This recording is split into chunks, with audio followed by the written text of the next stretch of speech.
कारोबार जगत में इन दिनों एक विवाद चर्चा में है। विवाद है छोटे पर्दे की दिग्गज कंपनी जी एंटरटेनमेंट एंटरप्राइज लिमिटेड का, जिसके संस्थापक सुभाष चंद्रा हैं और उन्होंने 29 साल पहले देश का पहला प्राइवेट चैनल लॉन्च किया था। एक चैनल से शुरू हुआ जील का सफर आगे चलकर देश का सबसे बड़ा नेटवर्क बना। आज की तारीख में इस कंपनी पर कब्जे के आरोप लग रहे हैं। जील को विदेशी साजिश का शिकार बताया जा रहा है। जी पर एकाधिकार जमाने की कोशिश कौन कर रहा है, देखिए ये रिपोर्ट। आज से 29 बरस पहले जब करोड़ों देशवासियों के मनोरंजन का इकलौता जरिया दूरदर्शन था,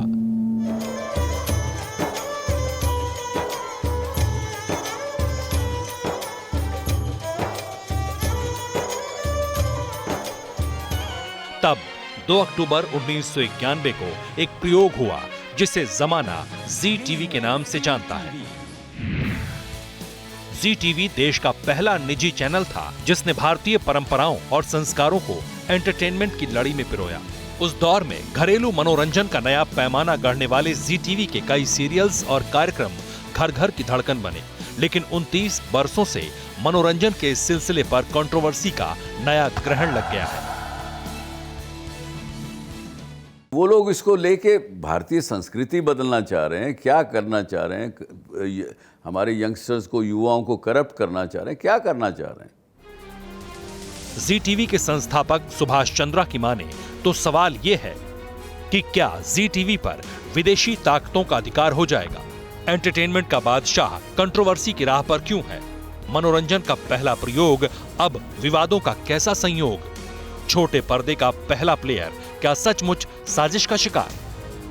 जिस डॉक्टर सुभाष चंद्रा ने 1990 के दशक में प्राइवेट चैनल लॉन्च करने का हौसला दिखाया, आज उनका जी एंटरटेनमेंट एंटरप्राइजेज लिमिटेड विवादों में क्यों है? ये विवाद शुरू हुआ 22 सितंबर 2021 को, जिस दिन एक बिग डील का ऐलान हुआ। ऐसी डील जिसने शेयर मार्केट में तूफान ला दिया। डील के तहत जी एंटरटेनमेंट एंटरप्राइज लिमिटेड यानी जील का सोनी पिक्चर के साथ विलय होने का ऐलान हुआ। मर्जर के बाद जो कंपनी बनेगी उसमें सोनी 1.575 अरब डॉलर का निवेश करेगी।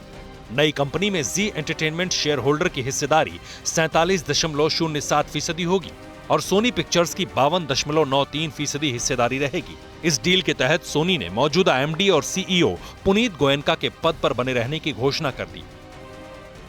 यदि 10% या उससे अधिक का शेयर होल्डर चाहे तो वो बोर्ड को बदलने की सिफारिश पब्लिक शेयर होल्डर से या जनरल शेयर होल्डर से कर सकता है और जनरल बॉडी मीटिंग यानी शेयर होल्डर्स की बैठक बुला के उसमें बदलने का प्रस्ताव रख सकता है और उसमें शेयर होल्डर उसको उसके ऊपर मत दे करके वो उसको इम्प्लीमेंट कर सकते हैं, बोर्ड को बदल सकते हैं।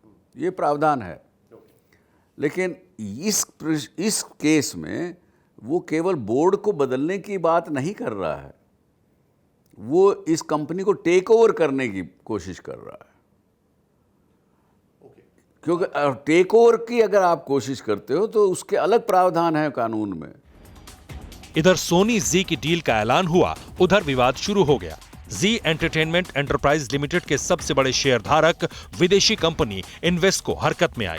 अब यह समझना जरूरी है कि इन्वेस्को मौजूदा वक्त में जी में कितनी हिस्सेदारी रखती है। कंपनी के संस्थापक सुभाष चंद्रा 3.99% के हिस्सेदार हैं। म्यूचुअल फंड का हिस्सा 8.1% है। जी में पब्लिक शेयर होल्डर्स का हिस्सा 19.93% है। विदेशी संस्थागत निवेशकों का हिस्सा 57.46% है। वहीं इन्वेस्को और ओएफआई ग्लोबल चाइना फंड 17.88% के साथ सबसे बड़े शेयर धारक हैं। इस तरह जील में इन्वेस्को के करीब 18% शेयर होल्डर हैं। इन्वेस्को ने मौजूदा एमडी और सीईओ पुनीत गोयनका को हटाने के लिए और नए इंडिपेंडेंट डायरेक्टर को नियुक्त करने के लिए जी एंटरटेनमेंट से एक्स्ट्राऑर्डिनरी जनरल मीटिंग बुलाने को कहा। हमने कहा उनको, पुनीत ने मैसेज उनको दिया, लिखित में मैसेज दिया कि भाई अगर आप चाहते हैं मैं हट जाऊं, मुझे बता दीजिए, मैं हटने को तैयार हूं, मुझे बताइए किसको चार्ज देना है। उसके बाद आप अपना बनाइए, बोर्ड बनाइए, कुछ भी बनाइए। तो उनका क्या? ये आवश्यकता ही नहीं है आपको ये सेक्शन 160, 169 में नोटिस देने की, ईजीएम बुलाने की। तो फिर वो तो एक्सेप्ट कर रहा है कि भाई आप बड़े शेयर होल्डर हो, मैं आपके कहने पर जो आप कहोगे करने को तैयार हूं। देखो उन्होंने जवाब ही नहीं दिया। इन्वेस्को ने मामले को नेशनल कंपनी लॉ ट्रिब्यूनल में दर्ज कराया है। मामला अब अदालत में है, जहां जील ने इन्वेस्को की मंशा पर सवाल उठाया है। जील फाउंडर डॉक्टर सुभाष चंद्रा के मुताबिक इन्वेस्को कठपुतली की तरह किसी विदेशी ताकत के इशारे पर काम कर रही है। आरोप है कि इस विदेशी ताकत का चीन से कनेक्शन है।